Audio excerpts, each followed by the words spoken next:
Good morning, honored guests, beloved parents, dear friends, dedicated teachers and staffs, our respected school president, Sir Kerwin, our distinguished school principal, Ma'am Johnny, to the treasurer and vice president of our school, Mrs. Cynthia and Miss Cindy Kerr.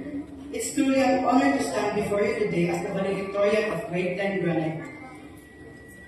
I feel a mix of joy and surprise to have achieved the highest overall grade in our class, and I'm grateful for this moment to share my valedictorian speech with all of you. First of all, I'd like to say in front of you my message for my classmates.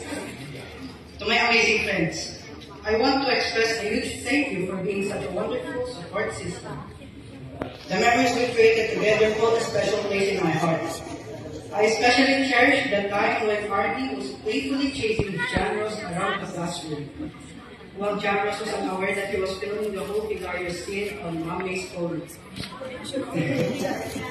I